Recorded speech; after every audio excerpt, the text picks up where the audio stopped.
I mean, we're sitting in Merthyr Tydfil in the wonderful building called the Red House. Merthyr Tydfil was that cauldron of activity in the 19th century. Lots of riots. Across the road there's a pub called the Dick Penderyn. Dick Penderyn was a hero of the working class and got hanged in Cardiff jail for allegedly stabbing a soldier. So there were lots of things happening. And I so wish sometimes that all that stuff had been recorded. But you were living in an era, the 60s was a huge cauldron of activity, lots of events happening in America. What was it like being a photographer during that period? I have to say that I feel extremely lucky to have been a photojournalist from 1958 to 1972. When I think back of the events of the time and the types of publications available to put work in, you couldn't have been working at a better time than that. I really believe that. It was just pure happenstance. I came of age. I studied photography at Ohio University. Yes. And they had an interesting course there, which very conservative instructors, Clarence White, who was the nephew of Minor White, was the head of the department, and Walter Allen was the head instructor, basically. So I went to Ohio University to study television directing, which was a brand new field. But I could not get into that curriculum in my freshman year, my first year. Because it was in the fine arts department at that time, they had no other place to put it, directing. I had to take prerequisite course in fine arts to establish myself in that college. And so my advisor, we all have an advisor when you first show up, he says to me, this is what I recommend. I recommend you take ceramics 101. You go there twice a week and you make ashtrays and stuff, and you get 4 point, whatever, A, and then you move on. In your sophomore year, you'll be able to go into the early directing program. So, I was just sitting there like, ashtrays, And then he says, or you can take photography 101. But it's a little bit more intense because, there's more work. And you're working in the dark. But I had already had an interest in photography at that point. So Do you have a camera? Did I have a camera? Yeah, at that time? No. I had borrowed cameras. I didn't have a camera of my own. So I said, I'm going to do photography. So I took Photography 101. I went to the photography department, which was housed in a building not unlike this Red House, an old ivy-covered brick building that had a studio upstairs that was the full size of the building, sort of like a ballroom, but it was a studio that 4 or 5 photographers could work at one time. Photographer students, I should say. We weren't photographers. And then below was the labs. We had developing print labs, larger. Then there was a caged equipment room. And so it began. So what happened is I was totally seduced by this field of photography. It had a lot to do, not a lot to do with Walt Allen, but it had a lot to do with the other students. My colleague students turned out to be a group of 35 millimeter geniuses, and I fell in with them, and of course we were rebels because Walt Allen was a 4x5 view camera guy. Yes, very much in the Stieglitz style of doing stuff. That's what we learned on. There was no getting away with it. That's our work. Our school work was done on 8x10s, Deerdorfs, 4x5s, and the best they could do for us if we went out was a speed graphic, and it was all loading holders, and But you know something? I mean, it was a great foundation for photography. It was a wonderful foundation. So here we are, you know, with Paul Fusco, Magnum photographer, you know, who was 2 years ahead of me. Bob McElroy, who became a Newsweek photographer. James Corrales, who became a look photographer and also was the assistant to Eugene Smith. Bob Goodman, who became a photographer with a very famous, her name slips my mind now, anthropologist. And he traveled Samoa, New Guinea, the whole thing, you know. That became his life, and he was published in National Geographic a lot. And Ben Martin, who was a Time photographer. So these were the guys that were around us all the time. And we were this group of, you know, I guess I would have to say intellectual photographers. We talked about issues. We didn't talk about f-stops. We talked about issues, and our cameras became tools to go out and explore these issues, you know. That was the beginning of our world. There was another whole group of students there who were, I would call them nerds, you know, camera nerds, you know. So they were really interested in equipment and how it worked. You know, we weren't at odds with one another, but, you know, we really had very little in common, except, you know, we worked side by side at enlargers, and so that was my. I came out of Ohio University. I returned to New York. I was the only New Yorker of the group, so every single one of them passed through my home, which was my parents' home, slept in our guest room until they moved on, and we all became a close-knit group of ex-Ohio University people, along with famous artist Jim Dine, who was a painter, an artist, who was part of this collection. And then, you know, I got odd jobs, you know. I have to tell you that when I told my parents that I wanted to be a photographer, they immediately tried to talk me out of it. I came from a middle-class, lower middle-class Jewish home in the Bronx. My father worked through the Depression. He was lucky. He had a job that was considered important, and so he didn't go into the military because, you know, there were certain jobs that were needed. So, but he lived through the Depression, and, you know, my mother too, you know, and it was a terrible time.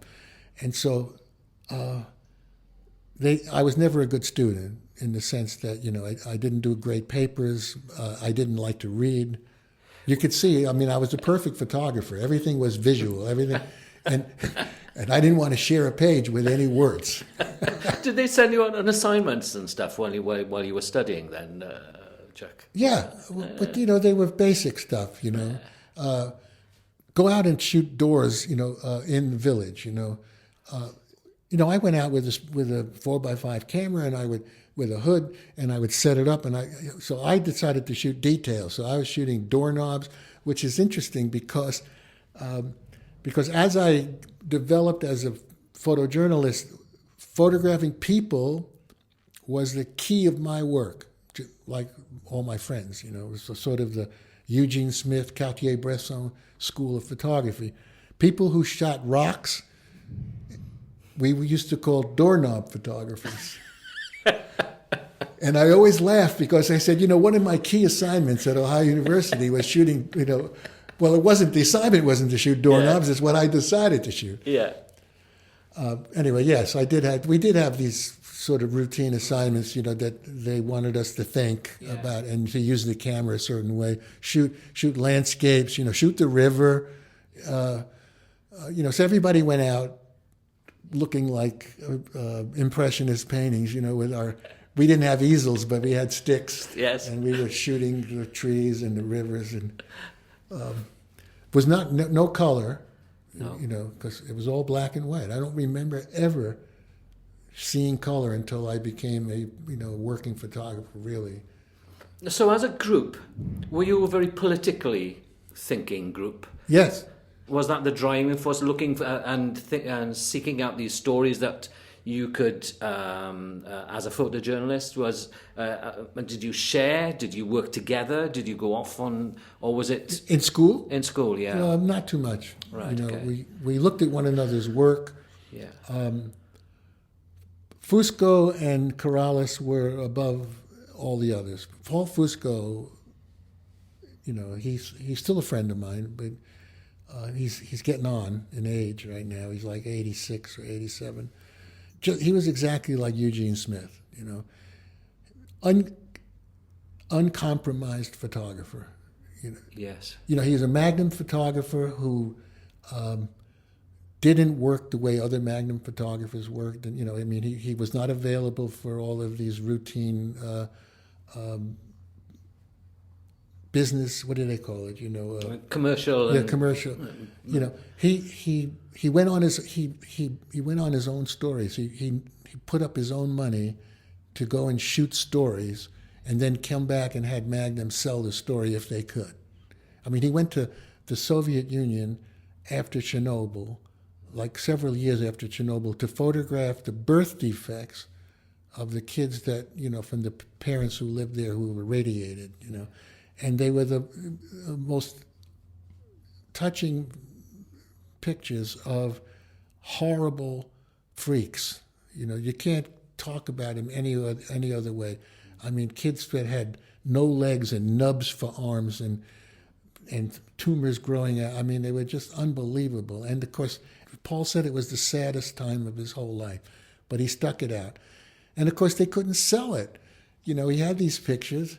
I mean, who would publish them? So he had a book published, and he had Visa pour l'Image had a presentation 2001 that my wife and I went to Perpignan to see and sort of support him. Mm-hmm. So when you returned, after school and you went back home to New York, what did you get up to? Oh, well, this is interesting because I started by saying my parents tried to talk me out of being a photographer, and their only experience with photographers were the guys who photographed weddings and bar mitzvahs. And they were always like overweight, sweaty guys who were rude and, pushed people around and, and they couldn't imagine me doing that. And I remember sitting at the dining table with my parents and they said, why don't you study to be a teacher? Because, if you're a teacher, you can work anywhere. Even if there's a depression, you'll be working. And then you could be a photographer on weekends. Yeah, I can actually relate to that because the same thing happened to me, but I ended up being an actor, so work that one out. That's even worse. Yes. So, I went to Ohio University to study television directing, which my parents fit the bill for. But then, of course, I came home and said, I'm a photographer. They were very happy when things worked out, of course. But there was a time there where I lived at home. I was 19, 20, 21, 22, 23. Well, actually, I was older. I came home. I was 22, 23, 24. I got married finally at 24, but I lived at home. I never lived alone as a single guy. My colleagues from college did, but they roomed together in New York. But fortunately, I had a home. So what did I do? I had to work. So there was a job agency in New York, the Berman Agency, specialized in several fields, but one of them was photography. And so you'd go to the Berman Agency, and Mr. Berman, who looked like the guy who shot the wedding bar mitzvahs, and probably did. He would look at my pictures, and then tell me that there really wasn't any work as a photographer, but he could get me a job in this place in the Bronx that did baby pictures. So he gave me a slip of paper to go back to the Bronx where I was from, take a bus to this upstairs second floor place, And they had a business there of baby photography, where several photographers went out and they knocked on doors, and and so that they were salesmen and photographers. But I didn't have to do that. They put me in the lab. They asked me if I could print. Well, of course, I was a damn good printer, thanks to Ohio University, So when I showed them what I could do in printing, they just said, "Oh, this guy can print." So I spent about 4 months in the lab there printing these baby pictures with, vignetted. Yeah. You know what they are. Yeah. And then you get a card with like 6 pictures or 5 pictures on it. Yeah. The photographers would come in with their 120 rolls, because they work with Rolleiflexes, and I would develop their rolls in Nikkor tanks, and then so I worked developing and then printing. And I hated it, but I got paid, put the lab coat on.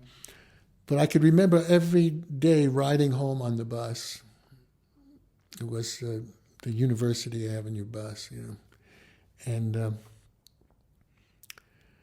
kept saying, this is not what I want to do, And so I started to build a portfolio of street photos that I would wander around taking pictures of events, if there were any, or just people, put together a portfolio and started visiting magazines.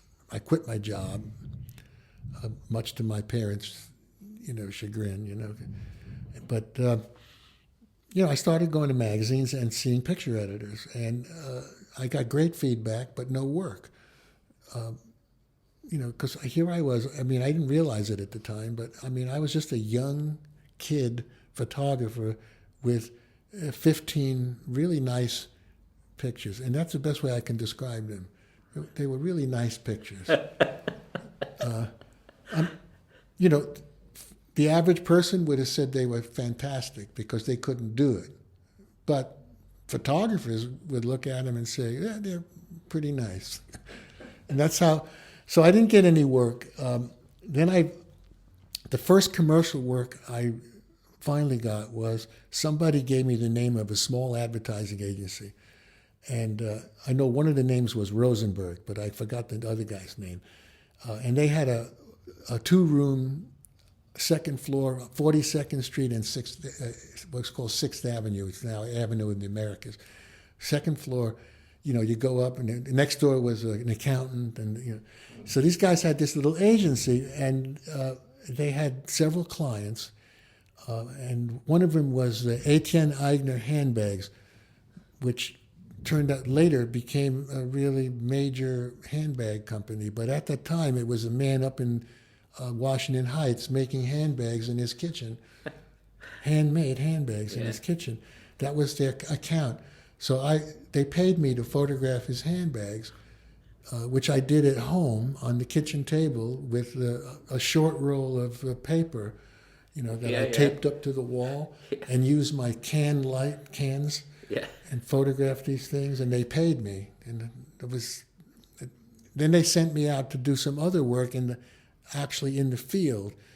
There was a company they worked for that this is crazy. They made the floor plates for fire engines. Okay, what are they? They're like silver plates that had ribbing and grids on it. The firemen could run up and down onto these things without slipping. And they were custom made for fire engines, fitted. And so they had a company out on Long Island City in New York that made these. And they hired this advertising agency to put up a booklet.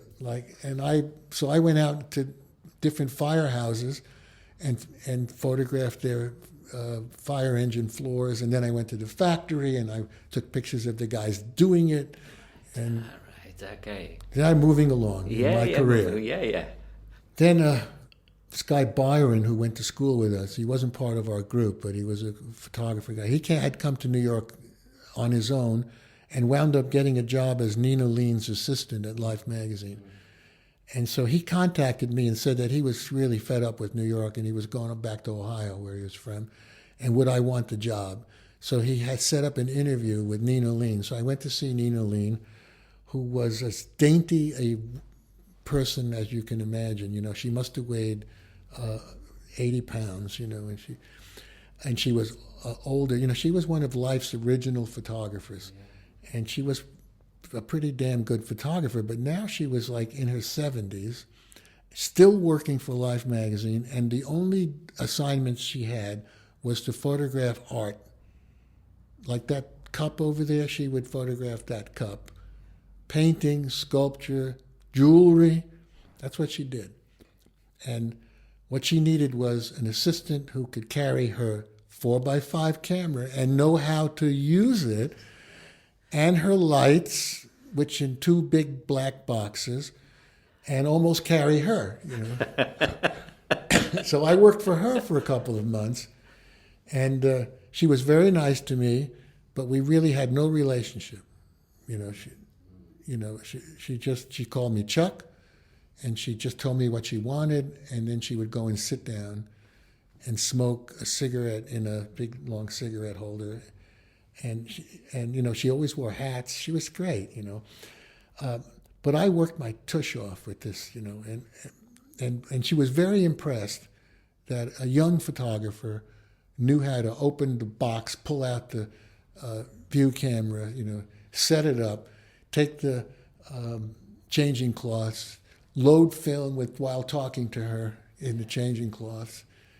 And she'd always say to me, "Are you sure you got the emulsion side up?" And I'd say, "I've been doing this for a couple of years now, Nina." So I worked with her. As an unsophisticated kid from the Bronx, it was a great training for me to go into these homes on Park Avenue and Fifth Avenue who had artwork that was being photographed, for Life magazine, and museums, back rooms of museums. It was really cool.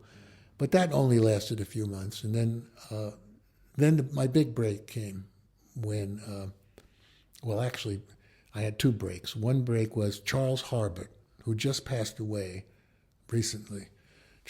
He was a Magnum photographer too for a while, and then he started his own group. I forgot what it's called, but Charlie Harbert. There was a camera store in New York called Advanced Camera on 47th Street. Advanced Camera was a clubhouse for photographers. 47th, just off Fifth Avenue. If you walked into Advanced Camera, you'd always see 2 or 3 photographers in the back of the store sitting on high stools next to the counters and just talking about their work or life and looking at equipment. And the Fry brothers, twins, who owned the place, was so generous to photographers that, we had charge accounts. Well, giving a freelance photographer a charge account, you have to have a lot of guts to do that. We had charge accounts. We'd come in and say, "I need a brick of Tri-X." And took out a package, 20 rolls, drop it down, take out his book, write it down. Off we went, and I didn't have to pay him or anything, because mostly we were working on an assignment. We'd get paid. We'd come in and pay. And of course, I bought a lot of equipment from them, even though they were not as cheap as a Peerless camera. They'd sell me a Nikon for $22 less than Advanced Camera. But hey, you won't let me sit in your store, Yeah. So Charles Harbert was in the store one day. And, curly-haired guy and with 2 Leicas around his neck. And Lou Fry said to me, "Do you know Charlie Harbert?" And I said, "No." He said, "Let me introduce you. This is Chuck Rapoport. He's a young photographer here." Oh, by the way, I didn't have a charge account at this point in my life, but, eventually I did. So Charlie talked to me, and he said, "Have you been to Jubilee magazine?" And I said, "No." I don't even know. We never even heard of it. He said, "It's a Catholic magazine. It's the Catholic magazine, the Archdiocese of New York's magazine." He said, "Go to them." He said, they look for young photographers. They don't pay a lot of money." He said, "but the quality of their printing is amazing. So your work will really stand out." So I went to see the editor there, Bill. I can't remember his last name now, but it's in the blog, I think I have. So I went to see Bill, and we talked, And, he said, oh, yeah, I'd like to use you for something. Give me, suggest something. See, I found out early on that a lot of work you had to self-generate. You had to come up with ideas. Well, around this time, a friend of mine went to San Juan, Puerto Rico to work in an ad agency. I went to high school with this guy. And so he gets in touch with me and he said, you got to come down here, man. It's so beautiful. It's palm trees and, and it's wintertime, Get down here, he said. Baseball, winter baseball. So I go to Jubilee Magazine and I said, I'm going to San Juan, Puerto Rico. And he goes, I got an assignment for you. In the mountains of Puerto Rico, there is a missionary there. And we'd like you to do a story on him, a Jesuit missionary. So he said, we'll give you $500. $500, this is like 1959. $500, a camera was like only $300. So off I went. I photographed, this guy. I mean, it's on my website, the whole deal. Came back and they ran like 3 pages of pictures of this. So that was my first break, my first published pictures in a real magazine, that had more than 20 pages, was Jubilee Magazine. Taking that, I then started looking for other work. So my big break came, and I love telling this story because it's so. I'm traveling on the New York subways. They have a shuttle that goes from Grand Central to Times Square. That's all it does. So it connects 2 lines of the subway, the West Side and the East Side lines, and they connect at 42nd Street. So I'm taking the shuttle across. They're always crowded, So I jam into a subway car, with 1,000 other people, and everybody's squeezed in, and I'm holding onto this pole. And a guy next to me in a trench coat has a camera bag that seems to be getting in everybody's way. It's one of these big, huge camera bags, leather, square, boxed camera.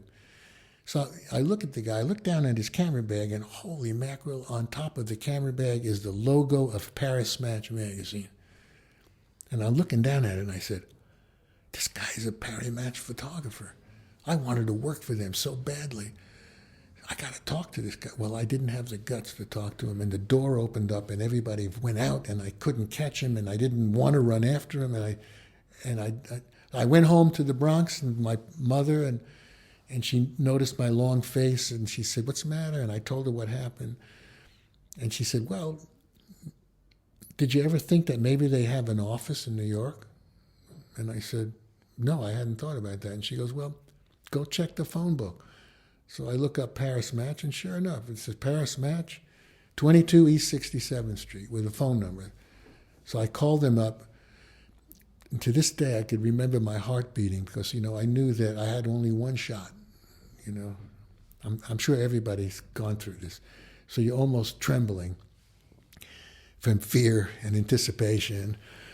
I call up, and the woman answered the phone, and I said, hi, I'm a photographer. I'd like to work for Paris Match magazine. I said, what can I do about it, And she said, oh, wait, let me connect you with our photographer. So she connects me, and this guy gets on. He's an American, Paul Slade. He says, yeah, what do you want?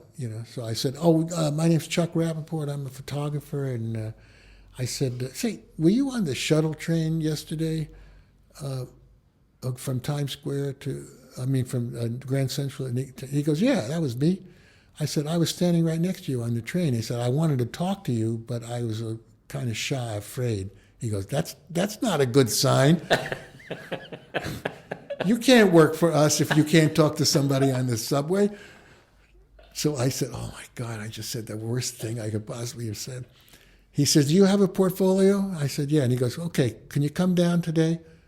I said, right now? He goes, yeah, right now. So I said, yeah, sure. So, I hang up the phone, comb my hair, put on a sport coat and a tie, grab my portfolio, get on the subway, and I go into the building up to see him. I show him my pictures. He's a very congenial guy, He just looks at my pictures and he says, you got an eye.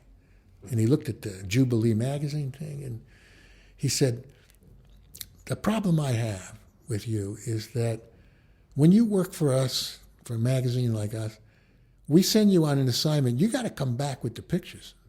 There's no two ways about it, he said, you know. When I look at your pictures, I don't know what it took for you to take these pictures. You know, obviously you're wandering around the city and you're seeing great shots, he said, but, you know, when you're working for us, you can't wander around. You got to go and you got to get it. And you got to talk to people on the subway. You know, you can't be shy. So he said, so the answer is no, you can't work for us as a photographer. But you want to come down here and hang out with me? Come on down. Bring your cameras. Come every day. No pay. But I'll take you to lunch, he said. How's that? Deal? And I said, deal. So I came down every day, and they set me to tasks. One of their tasks was they had a wall of bookcases that contained every publication that you can imagine, you know, every newspaper in New York, some out-of-town newspapers like the Washington Post, all Life magazines, Look magazines, Time, Newsweek, you know, U.S. News and World Report, foreign magazines, and they were all stacked up on this bookcase, out of order, in terrible shape. He said, I'd like you to start at the bottom and work up to the top and put every one of these publications in chronological order. So I did. And it took me like a month. You know, we got a ladder so that I could get up to the higher ones more comfortably. And I would come home, my fingers were black with newsprint, you know. I mean, it was like I was a coal miner, you know. My face, too, sometimes, because I touched my face. And then he took me out on assignments with him. Grab your cameras, we're going out. And he would give me film, and he would, like, a lot of stakeouts. We were the first paparazzis, you know, really, the very first. And there were no competition, and there was no loser. You know, I call a lot of these paparazzis losers, you know, real losers. We were pros, but we were doing what paparazzi do. People didn't want to agree to be photographed, and they were important to Paris Match, mostly celebrities, royalty. So we would sit outside of a hotel in his car, which he had a press pass for, so we could actually sit there without getting a parking ticket. And he would go up to the doorman, and he would give him $5 and tell it, you know, when Prince Charles comes out or whatever, you know, give us a high sign. And so sure enough, we'd be sitting there, and he'd go, and we would jump out, and Paul had already told me that you go there and I'll go here. And we would shoot from two angles, whoever was walking down the street and getting into a limo and taking off. Then he would go into his car and he'd say, give me your film. And I would wind my film up and hand it to him, and then he would send it to Paris, and it was his take. It really pissed me off. And one day I said to him, you know, I know you're giving me an opportunity here, I said, but isn't it unfair that you're putting your name on my picture? And he goes, they're not your pictures. They're my pictures. And I said, well, how do you figure that? And he goes, I'm telling you where to shoot. You're like a robot, you know. He said, I could set up a tripod with a motor, and then, you know, it's the same deal, right? And I said, no, I'm a living photographer. I'm looking through the lens. And he said, you want to quit now? You know, you can quit. So I said, I don't want to quit, you know, but he says, look, Chuck, you're going to get your chance. Believe me, you're going to get your chance, just like I got my chance. He said, but, you know, you got to pay your dues. And so I worked like this with them, had great lunches. All these French Paris Match people, about half of them were Bulgarians anyway, but and they loved to eat lunch, and they would take me, and they were totally amused by me. I was this naive Jewish kid from the Bronx who didn't know so much that they could pull pranks on me. I could tell you one time they took me to a seafood restaurant, and we all ordered shrimp. So the shrimp came, and I'm eating I love the shrimp. I'm eating the shrimp, and then one of the French guys looks at me and he says, "Chuck, you did not divine your shrimp." I said, "What?" He goes, "You did not divine your shrimp." I said, "What are you talking about?" And he picks up a shrimp and he says, "You see this black line here? You have to take this off, peel it off." I said, "Really?" He goes, "This is the waste. It's the caca from the shrimp. You've been eating this." And so I suddenly I started to get sick. And then Paul says, "Well, what should we do? Should we take him to the hospital now? Or should we wait to see if the symptoms are really that bad?" And I'm starting to sweat. And I said, "What symptoms? What?" And they said, "Well, just drink some more wine." Anyway, they pulled that kind of stuff on me. And I was such a foil. They could do anything they wanted with me. Anyway, the first opportunity I had was I get a phone call from the bureau chief, Stefan Grueff, and I'm home, and he says, "Chuck, I have an assignment for you to go to Philadelphia tomorrow." I said, "What are you talking? What's happening?" "Well, Paul was supposed to do this, but his wife is going crazy, and he has to stay home and take her, away for the weekend. It's too much for, he gives me the whole story.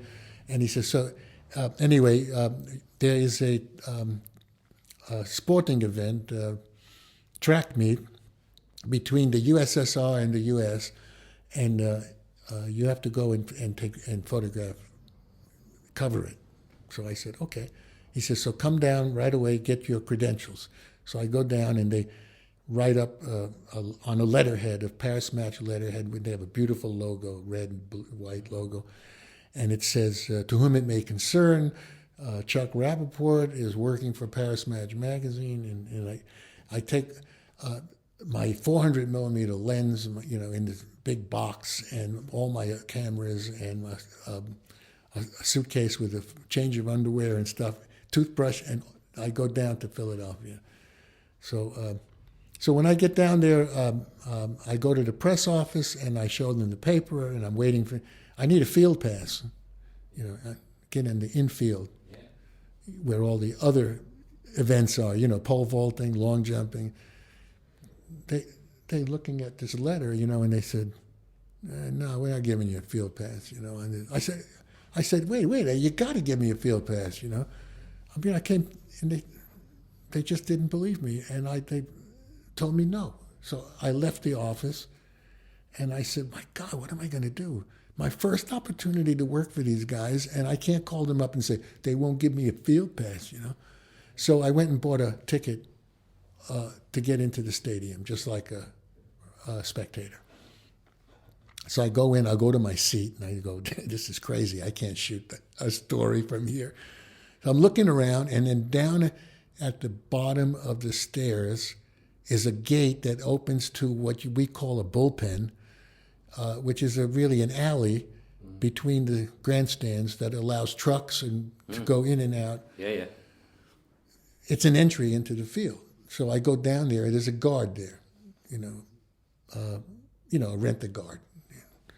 So he's standing there, and I have all my equipment, tripod and everything, and I said, look, I got to get inside, He says, I can't let you in there. So I take out $5, just like Paul taught me, and I give him the $5, and he takes it, and he opens the gate, and he says, if anybody asks you, I had nothing to do with this, just tell them that you snuck in. I said, okay, it's a deal. So I go in, and I get up to the gate that separates me from the field, and I can't get past that guy. I even try to bribe him. I try to give him $5, and the guy doesn't even look at me. It's like, but he didn't challenge me from where I was. So I stayed there and decided that was the best I could do. I was not going to get the pole vaulter who was famous, and went on to win the pole vaulting in the Olympics the next year. As a matter of fact, the reason that this track meet was so important was that it was 1959 and the 1960 Olympics was coming up, and we were, the world was watching to see how the Russians, USSR, but the Russians were going to do against the Americans. So this was a precursor. So I'm photographing. So I got a program when I bought the ticket, and start talking to another guy who's, there are a few people standing around me. So there's another guy there who is a track and field, expert. So we're looking at the program, and he's telling me, this guy is really, this is the guy to watch for the 10,000 meter. He's gonna win the Olympics. He's the greatest, So I said, okay, so I identify him. So when the 10,000 meter race starts, they run right past me every lap. And I start photographing him. Well, all of a sudden, on the final lap, he collapses from heat exhaustion, right in front of me, like 15 feet, right in front of me.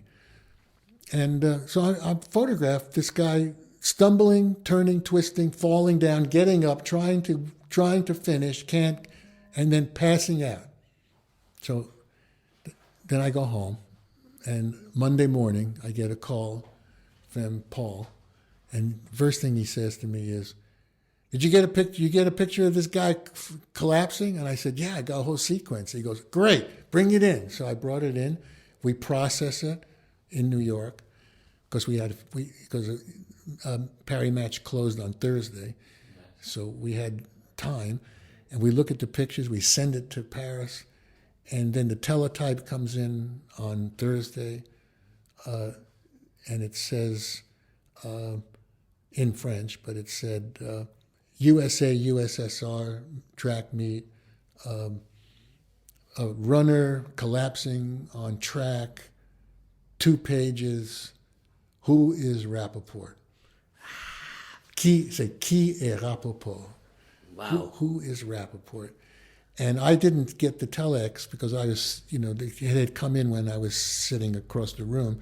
One of the guys pulled it out and they said, Chuck, you should know. You have 2 pages in this week's magazine. Congratulations. And everybody, because it was Paris match, they opened the bottle of champagne and everybody drank, and that was the beginning. And then I started working Fidel Castro, Francois Truffaut. I mean, I started shooting for them. I became a regular freelance photographer, and I worked side by side with Paul as I became his first guy to go to whenever he couldn't do it, or he needed a second. What was his reaction to you when all that when you became part of you became the photographer? His reaction to me was, he was proud that he sort of nurtured me, and then I think he got a little bit concerned about, just like any one of us would, helping out somebody to become a photographer and then seeing them really become pretty good, and then you say, well, wait a minute. But I really was no threat to him for a number of reasons, and the number one reason was he was so much more professional than I was. I mean, he knew how to do all this by instinct, and by just years of experience. And I was just learning. So I could take really good pictures, but there were some that I missed because I just, I didn't know. I didn't know to get there. I mean, I learned a lot from working for them. But but I became a successful photojournalist who knew how to, take a story and shoot it. Yeah. So in terms of, Paris Match Into Life magazine, I remember buying the book, The Best of Life. Yeah. In 1973, I bought the book. I was in college. And I bought the book because I was in enthralled by photography. I had a camera, and But that sort of work really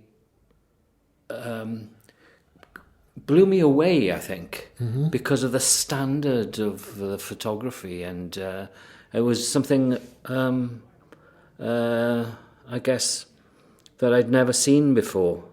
I had the same experience with the book that was put out by the Museum of Modern Art. Oh God, the title just slipped out of my mind. That's what happens when you get to be 79 years old. There's just too much information up here. But there was a book that was the greatest pictures of all time. From everywhere, and it was just one page after another of amazing photos. So what happened with Life magazine is, a couple of things. First, there was an editor at Life magazine whose principal job was to look at all the submissions from amateurs and photographers from around the world and see if there's anything worth publishing. In the back of the magazine called Miscellany, there was one page, the very last page of Life magazine, every week, at Miscellany, was a photo of, of some dog, climbing a tree, or, Yeah, it's weird stuff. Weird stuff that was taken by amateurs, but they were, they were really fun, a lot of them. Yeah. So it was her job to field this. She saw a lot of bad pictures, Her other job was to talk to young photographers who came in and wanted to work for Life magazine. And I was one of them. And she took a liking to me and my work. She kept talking to the picture editor to see me, and they didn't have the time. They had enough freelance young, they called them young lions. The young lions, they were photographers in their 20s who were willing to, jump in front of buses to get pictures for them. And they were good. So they didn't need another one. Well, you know what she did for me? That she would give me film, free film from Life, and process it. If I would go out and shoot news stories in the city to try to break in by, I would give her the film, she would look at the stuff, and she'd give it to the picture editor, because that was her job, to look at stuff. And hopefully get published. It didn't happen, But I didn't do too many of them, So it wasn't like I was doing it every day. Then one day I was in her office and she said, "Have you ever talked to Buddy Bloodgood at Sports Illustrated?" And I said, "No." And she goes, "Well, wait a minute." So she picks up the phone and she calls him up and she says, "I've got a young photographer here, and I think you should talk to him. Send him down." So I went down to his floor in the Time Life building, and he looks at my work and he says, "I could tell you're not a sports photographer." And I said, "You really haven't given me a chance." And he said, "No, it's not a question of a chance." He said, "If you were a sports photographer, you would have sports photography in your portfolio, right?" Yeah. And I said, "Well, yeah, He said, "Okay, let me ask you a question. What's your favorite team?" I said, "Oh, the New York Yankees. I grew up in the shadow of Yankee Stadium." So he said, when's the last baseball game, a Yankee game you went to? Honestly, he said, "Tell me." I said, "I went with my dad, for his birthday, playoff game for his birthday." I said, I think it was 3 years ago. So he said, "So you went to, your favorite team is the Yankees, and 3 years ago you went to see a game?" I said, "Yeah, you're not a sports photographer." He said, "Let me tell you, the guys who work for me at Sports Illustrated, they're great photographers, but beyond that, they love sports. They eat sports. They love it. They know all about sports. That's why they get these great pictures, because they understand what's going on." So I closed my portfolio. And he said, "However, you take damn good pictures of people. And I have a need for that. Some of my sport photographers can't shoot people. They can't, if the person's not moving, they don't see him." So he said, "So give me your number and your information, and we'll see what we can do. So it wasn't very long after that meeting that he calls me up and tells me he wants me to go and shoot a marble tournament in New Jersey, where these 10-year-old kids are playing marbles. But it's the national champions, and they're pretty damn good, these kids. And so I'm shooting these kids, with their tongues out, concentrating on, and I get 2 pages in Sports Illustrated. Wow. And, then they send me to the Soapbox Derby, which is, these homemade cars. Yeah. He said, and it was the trials, not the big one. In other words, it was the East Coast trials or Northeast trials. He said, I'm not interested in the races. He said, we're going to cover the national champions. He said, what I wanted you to shoot is the interaction between the boys and their dads. He said, you know what I'm talking about. The dad who's like yelling at his kid. And so that's what I did, using my 180 millimeter lens. I'm really getting in close on this. And so that was a success too. And then I get drafted into the Army, because of the Berlin Wall, 1961. And I tell everybody that I'm working for Parry Match, Sports Illustrated, that I will no longer be available for 2 years if I actually am inducted, if I pass the physical and everything, because that was still iffy. But and so I leave it at that. Then I get a call from Buddy Bloodgood, and he said, Chuck, are you in the Army yet? And I said, no, I'm not going until next week. Oh, good. He said, I have an assignment for you. He said, there's this crazy guy in Manhattan who has this gymnasium of some sort that has this equipment, torture-like equipment, and he's stretching people and bending people. And he said, one of our freelance writers wrote a piece about him. He's an old guy, and he's kind of wild. He said, the title of the article is "Be Like an Animal." He said, so I want you to go there and photograph this guy and just think of that line. So I go up there and photograph Joseph Pilates, the guy who had created the Pilates method.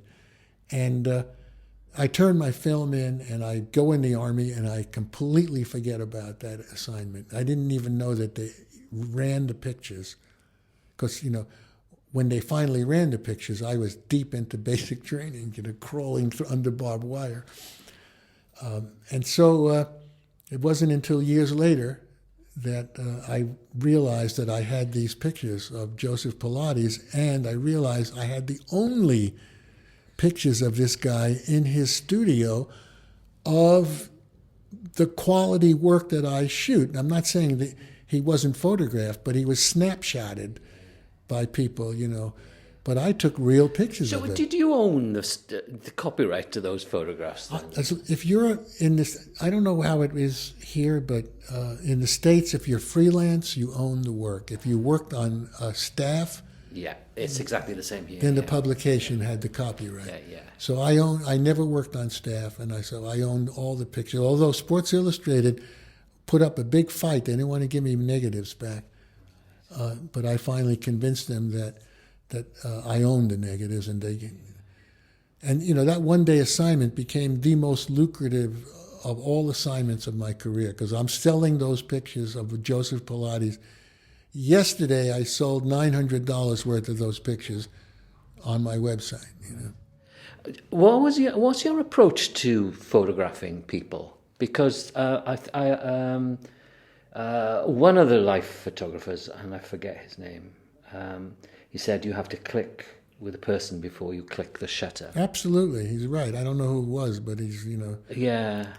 Well, I'm a natural. What can I say? Yeah, I know. Seriously, Yes. I mean, I have to be honest about myself. I'm not. It's not a question of patting myself on the back. I know that I'm my naivete, which sort of follows me wherever I go, even though I've become pretty sophisticated. There's a certain element. I'm interested in everybody. I'm interested in what they do and how they think. And so if you have that attitude, if you come into a room and say, I'm a life photographer, and so you better kiss my ass, things are not going to click. But if you come in and say, what do you do? So interesting what you do. You're such an interesting person. You're great. You're wonderful. And I'm here to document this. They fall in love with you.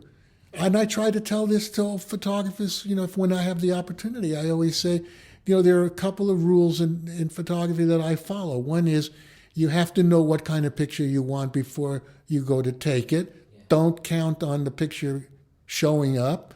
You have to know what kind of picture, and you got to know where it's going to be and how you're going to, where you're going to be.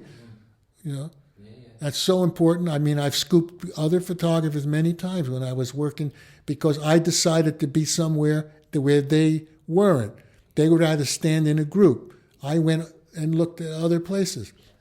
And the other thing was, you have to connect with these people. If you're working with people, you have to connect with them, and you've got to become part of their world, and so that they like you. If they don't like you, then they don't want the camera in their face. That's it.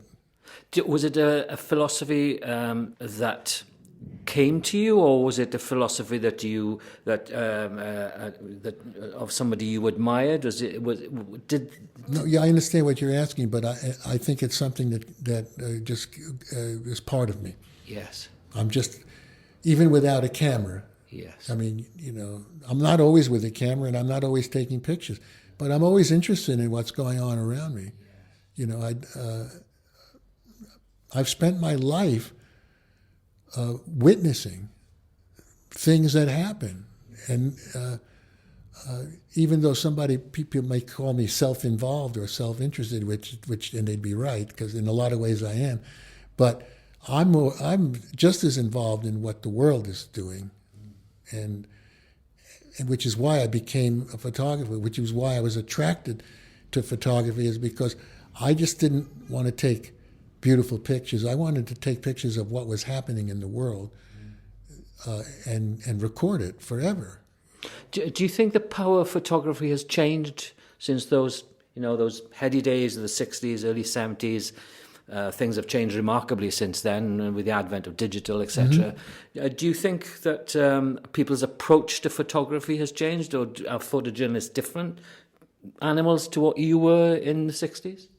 I don't think they're different. I just attended Visa pour l'Image because they screened my Aberfan pictures this year. That was just 2 weeks ago. And so I saw a lot of work there of these are all current working photojournalists, young people, middle-aged, I'm amazed at the work they do. Really, they're just fabulous. And so I don't think it's changed. I think they have the same need to take the pictures, to get, to witness, to tell a story. To tell a story, and they have, and they're clicking with people, otherwise they wouldn't be getting those pictures, And these were the cream of the crop. These were the today's best. Yeah. So one could say, well, do you really need to click with people to do it? And I would say, well, if you want to be at the top, those are good people that every photojournalist that I've ever met who was worth their weight in pictures and film was somebody I liked hanging out with. They were all. Yeah, and it was the same with the writing journalist as well, because that cooperation between a photographer and the actual journalist, writing journalist, is quite important. I enjoy working with journalists and picking their brains and knowing how they think about it. Absolutely, and there's just something that because they spend their life outside of themselves, they have a certain camaraderie with other people who do the same. Yeah. A question I want to ask is, what was the gig you did after Aberfan? Do you remember the gig you did, the shoot, the assignment you did after Aberfan? It's interesting. I really don't.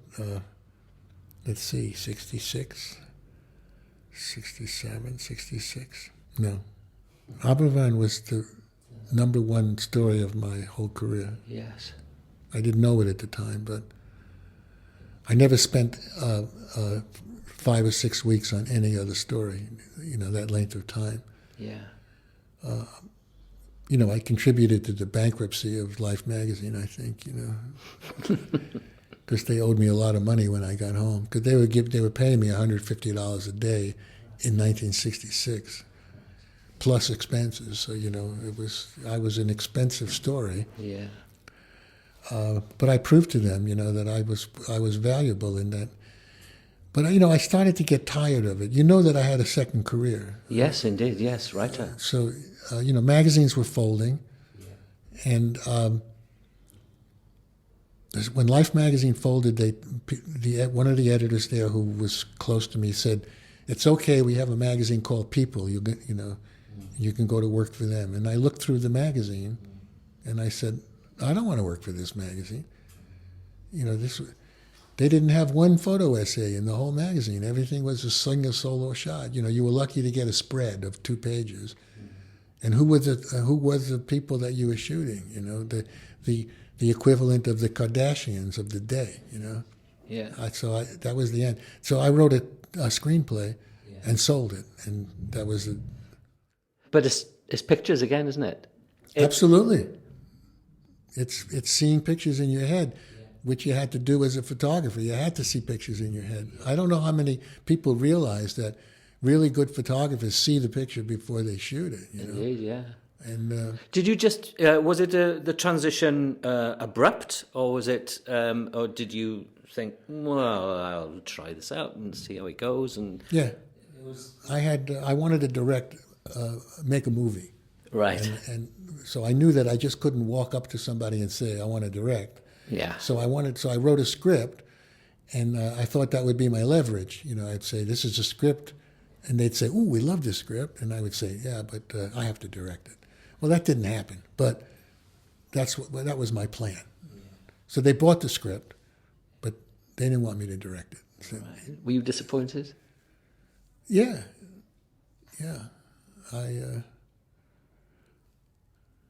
My wife has a saying about me. She says, "Chuck, you made all your dreams happen." She really, that's one of the things that she admires about me, is that I always had a dream about something, and then I would pursue it and make it happen. So it was photography, it was working for Paris Match, it was working for Life magazine, then it was writing. I did direct film eventually. The story of my career as a writer is another interesting story, that I made happen. I wrote the script.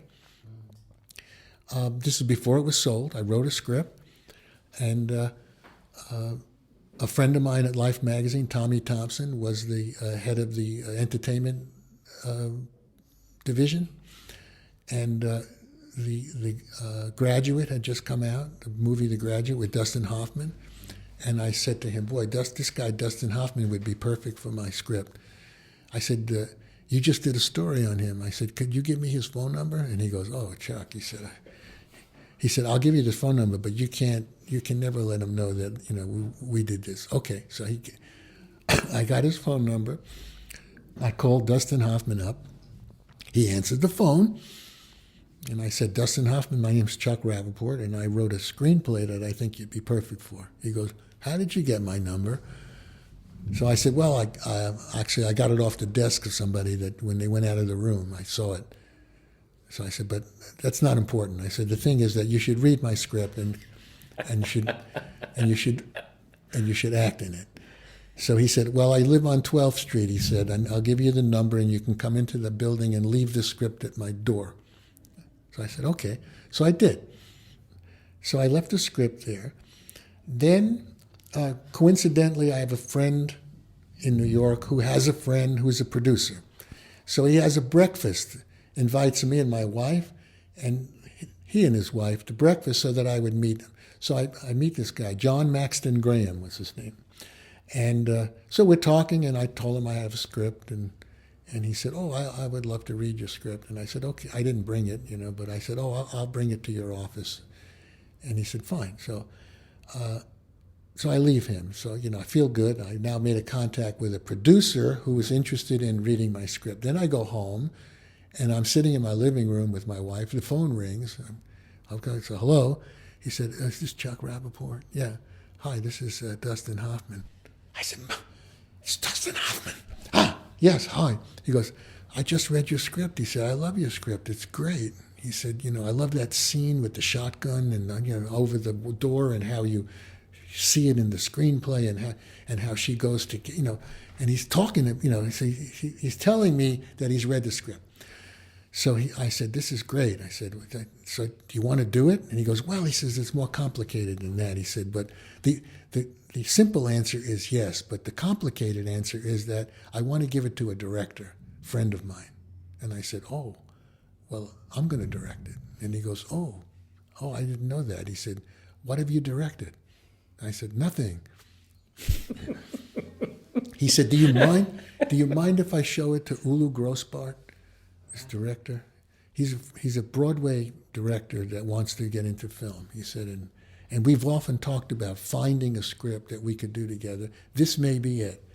So I said, well, you can give it to him. I said, but I don't know if I'm going to let it go like that. He said, okay, that's fair.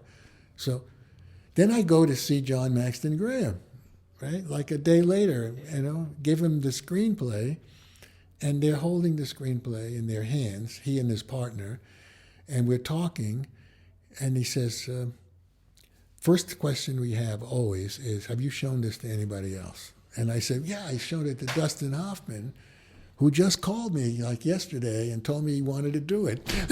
Well, the proverbial crap hits the fan, as they say. And I said, and he wanted to show it to another guy named Ubu, and he goes, Ulu Grossbart? Yeah.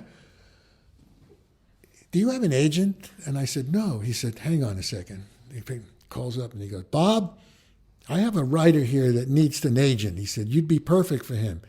Okay. He said, William Morris, right up the street. He said, right, yeah. Go see Bob Brand. Right. And we'll read the script. I said, okay. So I go up to see Bob Brand, and I never forget this. I go in the waiting room, and it happens to also be a day when they're seeing beautiful models or something. So I'm sitting in this waiting room to see Bob Brand, who I don't know, and it's William Morris, and all around me are these incredibly beautiful women. It's like, I said, this is the life that I'm looking for, right? Then I go to see Bob Brand, and he talks to me, and I said, well, here's the situation. I'm leaving in a little while to go live in the south of France, which is true. But if this whole thing with Dustin Hoffman works out, I said, I could come back. And he goes, great. He said, okay. He said, here are the papers to sign. I said, whoa, I have to sign papers? He goes, yeah. He said, if you're going to be represented by us, you have to have signed papers. I said, I got to talk to my wife. So I called Mary up, and she says, great, let's do it. So I signed the papers, and then off I go to France, and the whole Dustin Hoffman thing falls apart. John Maxton Graham won't pay my agent, who he sent me to, a fee to hold the screenplay, and it falls apart. And so I'm in the south of France when living in a really rural area on a vineyard that a friend of ours bought, and the local postman comes on his moped, and he rides up and he salutes me and says that he had a telegram for me, and I open it up and it's from Bob Brand. It says, just sold your script to Palomar Pictures, $15,000. He said, do you want me to wire you any money? And that was it. Beginning. They never made that movie, Palomar, but Palomar gave me an assignment to write another movie, which was made, and my career started, and then I became a TV writer, and the rest is history,